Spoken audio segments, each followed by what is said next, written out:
Bonjour tout le monde. Alors on va commencer le champ et le potentiel créé par une distribution continue. On va commencer par la distribution volumique. Alors, on se donne une distribution volumique. Un volume chargé, elle porte la charge totale Q. On va isoler ici un petit volume mésoscopique, centré en un point P. Il va contenir une charge élémentaire dQ. Alors, cette distribution va créer par exemple un champ total comme ça, en un point M. Cette charge, elle est ponctuelle. Elle va créer un champ élémentaire. Voilà. Le champ total est associé à la charge totale. Le champ élémentaire est associé à la charge élémentaire.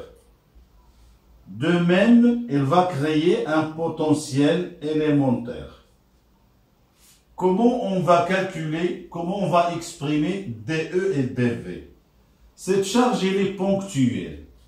Regardez le champ d'une charge ponctuelle, le potentiel d'une charge ponctuelle. Alors cette charge-là, c'est une charge globale pour un champ global. Ça, c'est une charge globale pour un potentiel global. Ici, on va donc faire la même chose. Ce champ sera analogue à celui-là, mais élémentaire. Parce que la charge qui le crée, elle est élémentaire. Et on va adopter cette expression-là pour le champ. Comme une charge ponctuelle, mais cette fois, elle est élémentaire, UPM. De même, le potentiel sera égal à dQ, comme celui-là, mais élémentaire, tout simplement. Pour chercher le champ total et le potentiel total, on doit superposer les effets de chaque charge élémentaire. On va sommer sur toutes les charges élémentaires de la distribution. Sommer en continu, c'est faire une intégrale. Donc le champ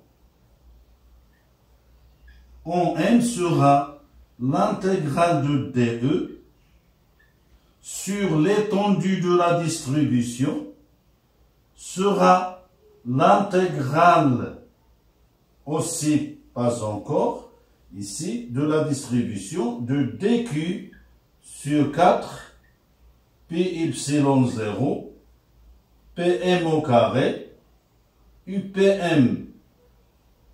Voilà le UPM.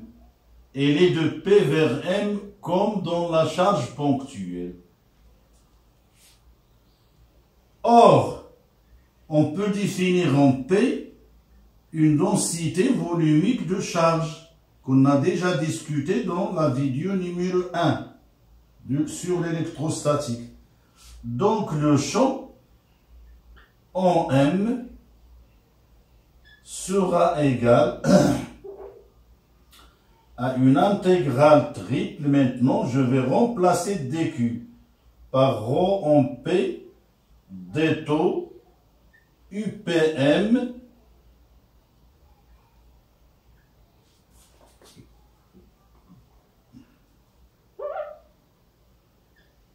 sur 4 πy0 pm au carré sur l'étendue de la distribution, c'est-à-dire sur le volume chargé. Les bornes des intégrales vont être limitées par les frontières du volume chargé. De même, voilà donc pour le champ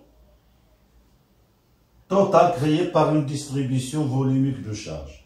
De même pour le potentiel V en M sera l'intégrale de dq sur 4πy0 pm sur l'étendue de la distribution.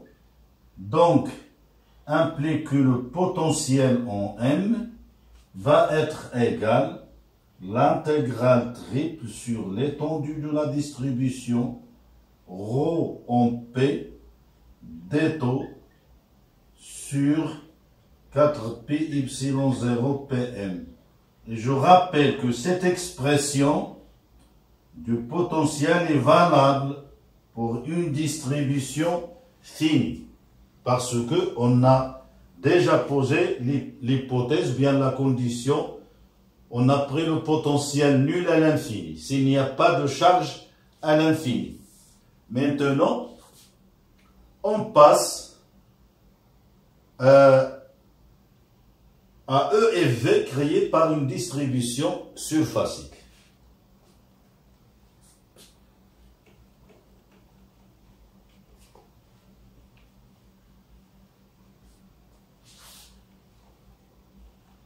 De la même façon, on va procéder de la même façon. Alors, tout se base sur ces expressions-là qu'on a déjà établies. Alors, troisièmement, E et V créés par une distribution surfacique de charge. On va donc se donner une distribution surfacique de charge. La voilà par exemple, une surface chargée, elle porte une charge totale Q. On va se contenter de chercher le champ total créé par cette distribution au point M ainsi que V, le potentiel au point M. Bien sûr, il y a à ce champ et potentiel, c'est la contribution de toutes les charges. On va isoler une petite surface ici, centrée en P, qui contient une charge dQ. Cette charge élémentaire, elle va créer un champ élémentaire qui est égal, on va voir, V de M élémentaire. Cette charge elle est ponctuelle, donc il va créer un champ et un potentiel analogue à celui d'une charge ponctuelle. Mais elle est élémentaire, c'est pour cela qu'on a, c'est une partie, ce sont des parties élémentaires du champ V total. Donc ça sera ici de la même façon, dQ sur 4πy0 pm au carré, UPM. UPM, c'est le vecteur unitaire de P vers M. De même, pour le potentiel, c'est dQ sur 4πy0 pm. On peut définir la densité surfacique de charge dQ sur ds. Donc le champ en M va être la somme de toutes les charges de la distribution. Cela va conduire à une intégrale de sigma de PDS UPM sur 4πy0 pm au carré sur la distribution, sur l'étendue de la distribution. Voilà, et le potentiel en M va être égal aussi l'intégrale double parce qu'il y a ds, c'est un infiniment petit d'ordre 2. On peut le noter d carré s, j'ai déjà parlé de ce problème, on peut omettre le 2 ici, mais on sait qu'il est un infiniment petit d'ordre 2. Donc aussi ds sur 4πy0 Y0 PM sur l'étendue de la distribution surfacique. Elle est valable pour V. L'expression de V est valable aussi pour une distribution finie. On passe de la même façon à une distribution linéique. Alors, dans les distributions continues, comme j'ai déjà expliqué, la distribution volumique, c'est la plus réaliste. Ensuite, ça, c'est un modèle. Ça, la distribution linéique, c'est un modèle pour gagner en facilité de calcul mathématique. Donc, quatrièmement,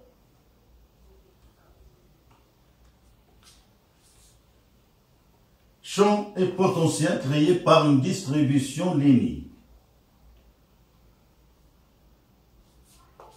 Quatrièmement, champ et potentiel créés par une distribution linéaire.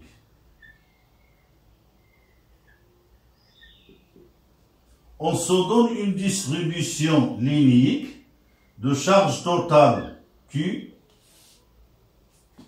On prend donc, on peut dire qu'on a un point M qu'on peut choisir préalablement.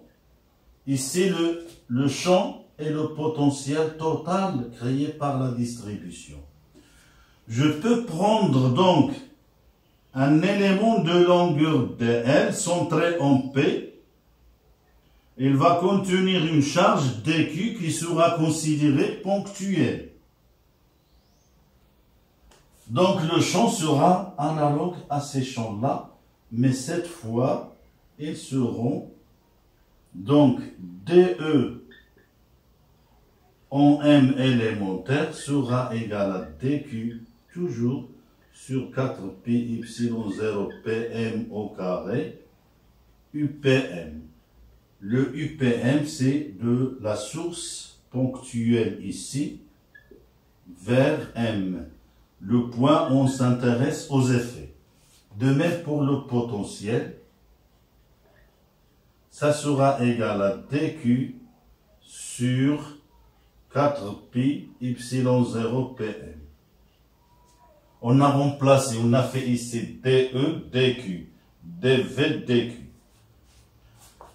Pour chercher le champ total et le potentiel total, on somme sur toutes les dQ qui sont là. Cela revient à faire une intégrale. Cette fois, c'est une intégrale, c'est dE sur la distribution. Cette fois, c'est une intégrale. Si je définis en P la densité linéaire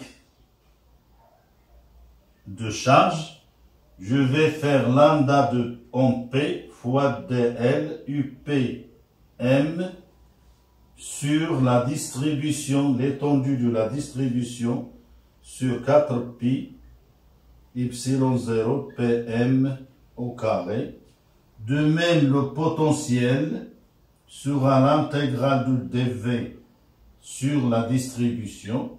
Ça sera une intégrale simple parce que on a une seule dimension ici, un infiniment petit d'ordre 1. Sur l'étendue de la distribution sur 4pi y0 pm. Voilà donc le champ et le potentiel créés par une distribution linéaire de charge. Bien sûr, ce sont des définitions générales, mais il y a des soucis mathématiques. On va s'intéresser à des distributions de grande symétrie pour qu'on puisse maîtriser ces intégrales simples, doubles et triples. D'accord? Alors, on va commencer les applications. On va commencer par la distribution la plus simple qui est la distribution linéaire. Alors, on part à l'application. Ou bien aux applications. On va faire beaucoup d'applications. dans cette vidéo et les vidéos qui vont suivre.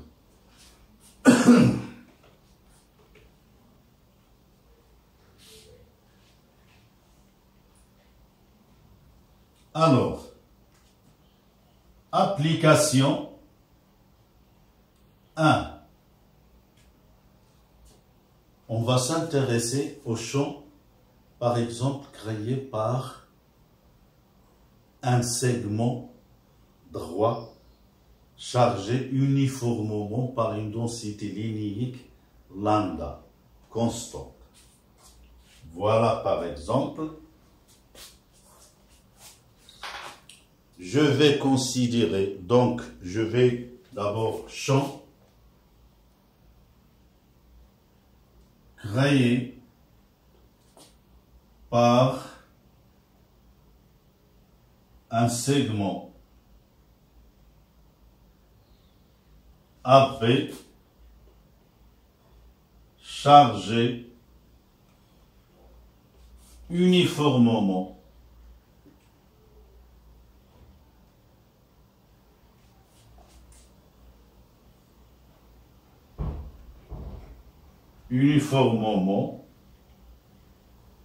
par une densité linéaire lambda en un point de l'espace. D'accord? Je vais considérer donc le segment AB. Les données, je vais les ajouter sur le schéma AB chargé par lambda. Voilà ce segment-là. C'est pas un segment, mais on peut faire un filament chargé uniformément par lambda. Alors, on s'intéresse à un point de l'espace qui entoure le segment. Je vais me placer dans le plan du segment comme ça. Voilà mon point où je veux calculer les effets. Ce point, je vais le noter, il est loin de fil, comme ça, d'une distance R. Donc, pour commencer à faire ce calcul, il faut penser au système de coordonnées et la base adaptée à ce calcul. Alors ici, comme vous voyez, on peut utiliser les coordonnées cylindriques. Voilà par exemple la coordonnée Z confondue avec le segment Z, R et θ. D'accord? On va se placer dans un méridien contenant le filament.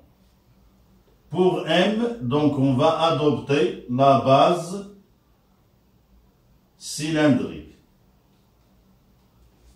E, R, EZ, et puisqu'on est dans le plan, on a posé le filament, ou bien la distribution dans le plan du tableau, Eθ sera pénétrant dans le tableau, et ça c'est notre point M, dans lequel donc M est fixé.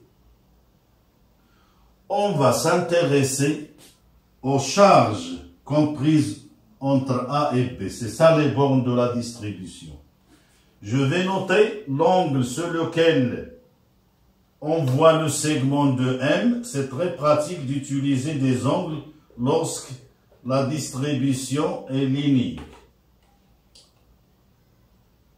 Bon, je reprends. Alors,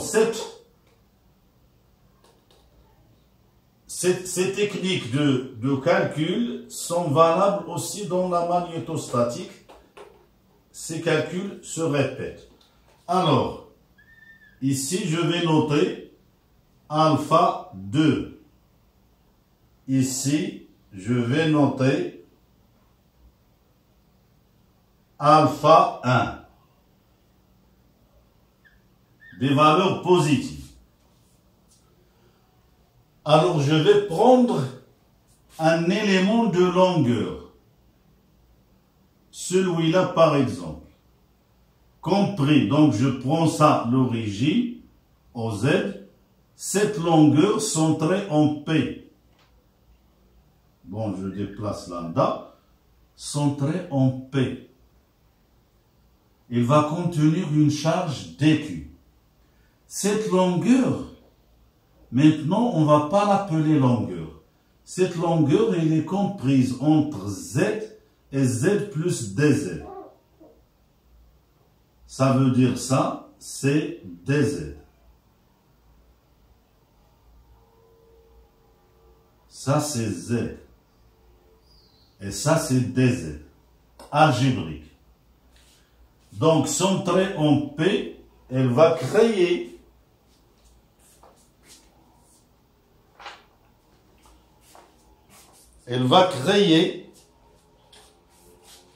en M un champ élémentaire. Le voilà.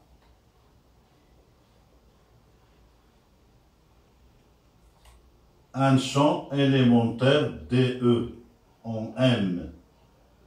Donc, j'ai l'expression de DE, je vais l'adapter au système de coordonnées.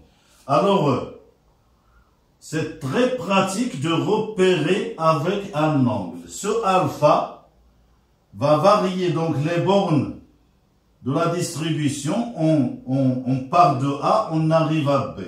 Donc ça va. Donc, cette orientation, c'est sur le sens positif. Elle va aller de moins alpha 1 à plus alpha 2. Parce que alpha 1 et alpha 2, ce sont des angles en degrés positifs. On peut algébriser, mais c'est plus facile comme ça. Alors, le UPM, elle est là.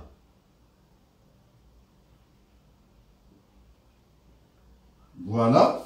J'écris mon champ élémentaire, créé par DQ en M. Donc, c'est DQ sur 4 pi y0 PM au carré UPM. Je vais le projeter sur la base choisie. On ne doit pas laisser UPM comme ça brut. Ça change, ça change. Vous voyez, je vais sommer sur toutes les charges. Alors, UPM ici, elle est là, elle est là, elle est là, elle est là. UPM, elle est variable. Parce que P varie. P change de position. Mais M, elle est fixée. On s'intéresse au champ en M. Ça y est, les coordonnées de M sont constantes. Sa base est fixe. Alors, je projette donc UPM, elle est là. Et ça, c'est alpha. Donc, UPM égale à cos alpha ER plus moins sinus alpha EZ.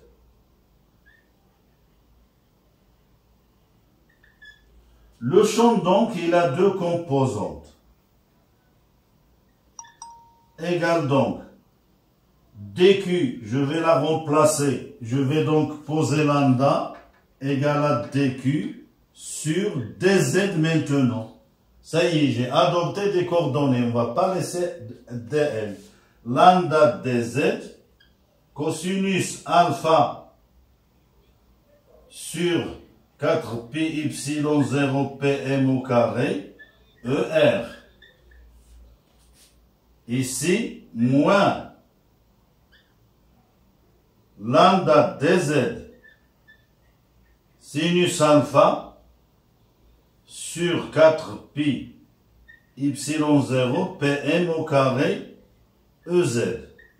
Donc, comme vous voyez, vous avez deux composantes. DER, suivant ER, et DEZ. Je peux les calculer un par un.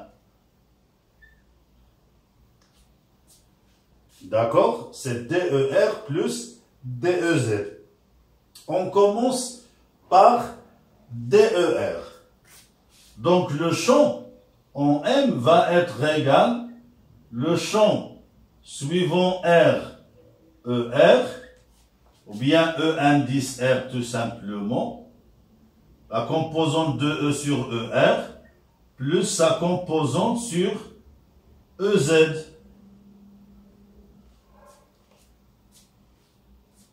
Je prends ER, je calcule ER.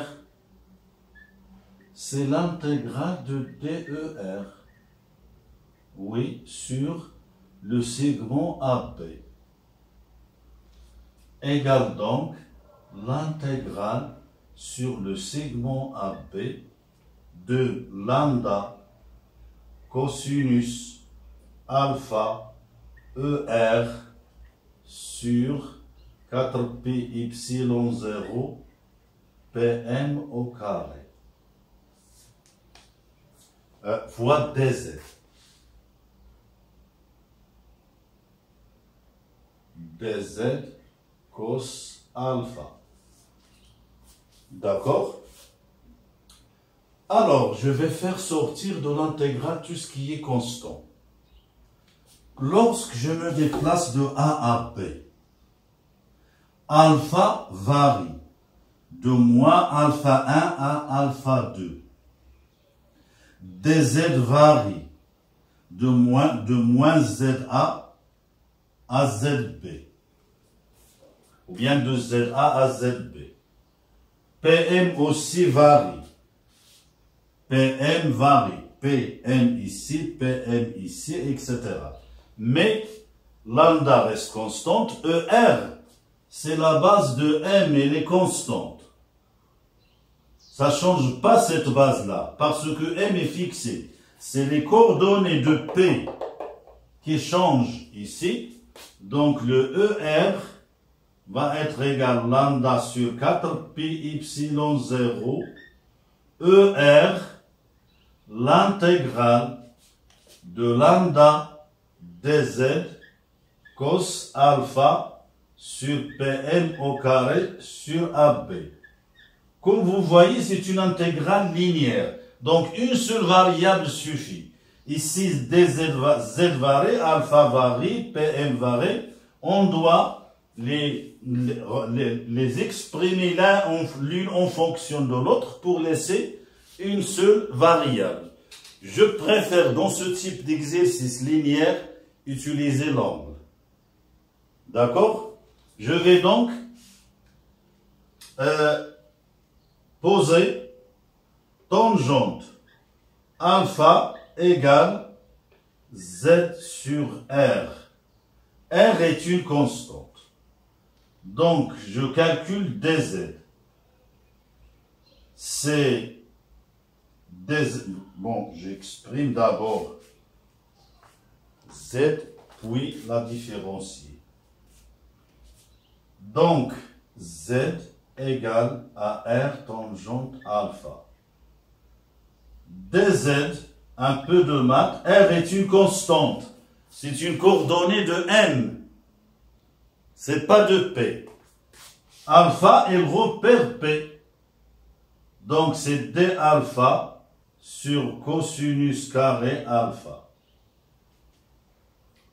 De même, je peux exprimer Pm en fonction de alpha. J'ai exprimé dz en fonction de alpha. Je vais exprimer Pm en fonction de alpha.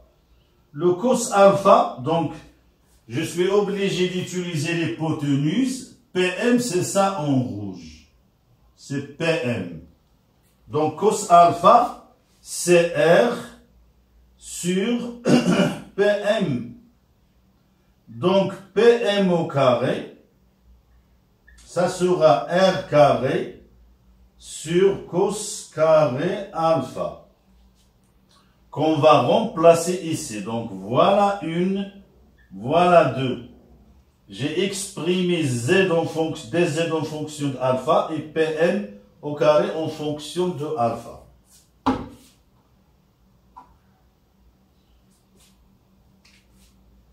L'intégrale, cette intégrale, on remplace donc R carré sur cos carré, ici, dz par r en haut d alpha sur cos carré. Donc le ER, ça va être l'intégrale. Donc je fais sortir d'abord. Donc lambda ER sur 4pi epsilon 0, l'intégrale de cosinus alpha d alpha sur, il reste R. Alors alpha, ça va aller de moins alpha 1 à alpha 2. Ça dépend de l'exercice. Parfois, on laisse alpha 1 algébrique. Donc c'est de alpha 1 à alpha 2. D'accord? Donc, cet angle-là est négatif. C'est moins alpha 1 que je notais positif. Je peux noter alpha 1 et alpha 2 des angles positifs. D'accord? Alors, l'intégrale de cosinus, c'est un sinus. Vous faites une capture d'image pour... je vais effacer pour trouver le résultat. Regardez. Voilà la composante qu'on vient de calculer. Ça, c'est DER. Voilà la composante DEZ.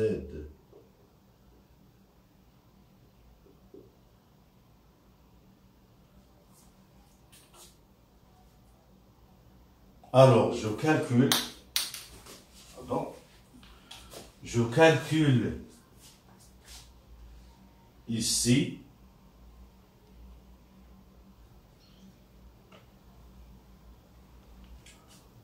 ER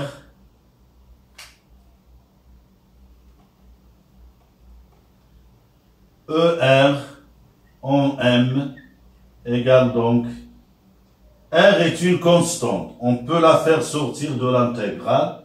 Donc lambda ER sur 4pi epsilon 0 R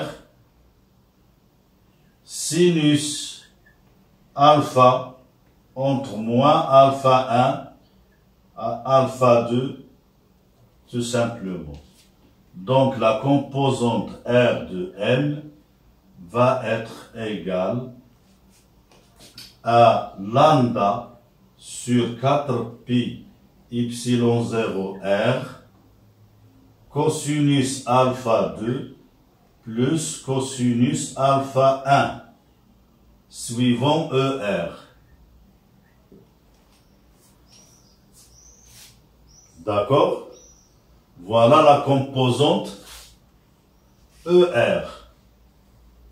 Maintenant, je passe à la composante EZ. Elle est là. EZ égale l'intégrale de DEZ sur AB égale à moins, je vais faire sortir les constantes, moins lambda sur 4pi epsilon 0 EZ. EZ c'est une constante, c'est la base de M. L'intégrale de sinus alpha sur PM au carré dz sur le segment AP.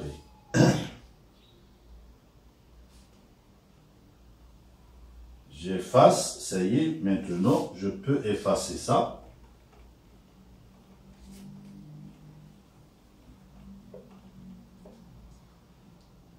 Alors, de la même façon, dz, c'est R d alpha sur cos carré alpha, qu'on vient de faire à tout à l'heure, et PM au carré, c'est R carré sur cos carré alpha. Le changement que j'ai fait à tout à l'heure, il est valable ici. Alors, le champ EZ égale à lambda sur 4pi epsilon 0, ce R là, R carré en bas et R en haut va rester R, je vais la faire sortir de l'intégrale. Moins sinus alpha d alpha entre moins alpha 1 et alpha 2.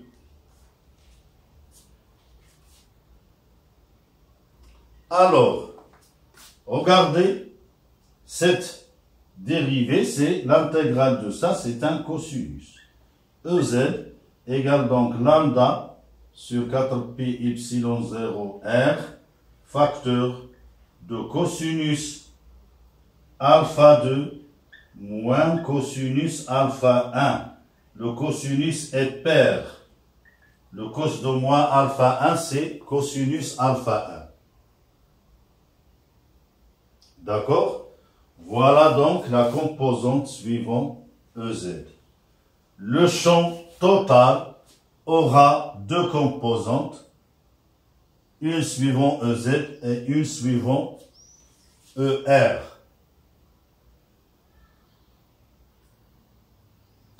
Alors maintenant, on va examiner le cas où on a un fil infini. C'est un modèle. On va considérer le fil AB comme infini. Donc A va tendre vers moins l'infini, alpha 1 va tendre vers pi sur 2. Et alpha 2 va tendre vers pi sur 2. Regardez, cette extrémité, elle va à l'infini, et celui-là va à l'infini. K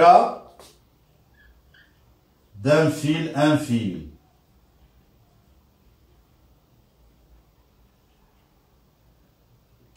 Alpha 1 va tendre vers pi sur 2 parce qu'il est positif. Si on a orienté les angles, on a laissé les angles algébriques, les expressions vont changer avec des moins et ici, ça va tendre vers moins pi sur 2. Je préfère comme ça. Pour le moment. Alors, voilà. À quoi va égal EZ? EZ va être égal vecteur nul. Et ER?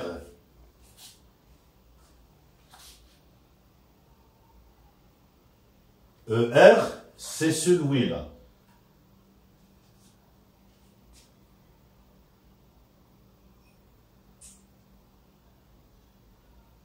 Alors ça, c'est sinus. Sinus alpha 2, ici, plus avec le moins. Parce que moins avec le sinus, il est impair, ça va donner sinus alpha 1. D'accord? Alors, j'efface ici.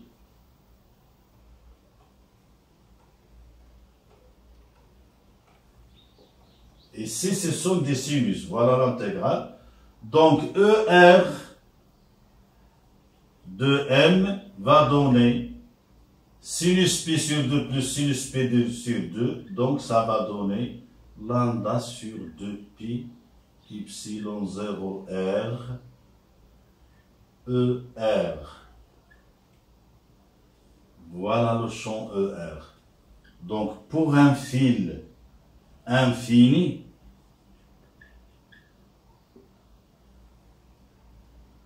le champ total en un point M, elle est radial.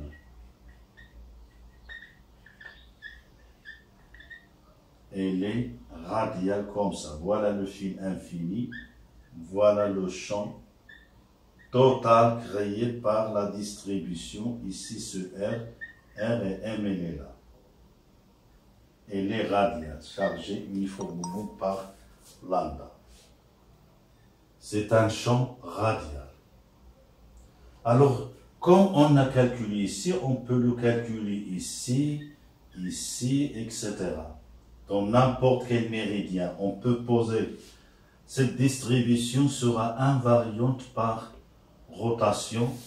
Donc le champ au module ne va pas changer si on ne varie pas R et on tourne autour du fil ou bien OZ. Cela, on va le discuter dans une vidéo sur l'analyse de symétrie. Donc voilà les techniques, comment calculer le champ sur une distribution linéaire. Je vous conseille d'utiliser des angles. Ça marche très bien. Au lieu de faire introduire des coordonnées, les intégrales ne vont pas être aisées à faire avec cet angle. Voilà, on a orienté alpha. On a exprimé tout avec alpha. Cela valable aussi pour la magnétostatique. Vous allez découvrir ça. Alors, je vous quitte à la vidéo prochaine pour faire d'autres applications. Parce que l'électrostatique et la magnétostatique nécessitent plus d'applications pour maîtriser les calculs. À bientôt.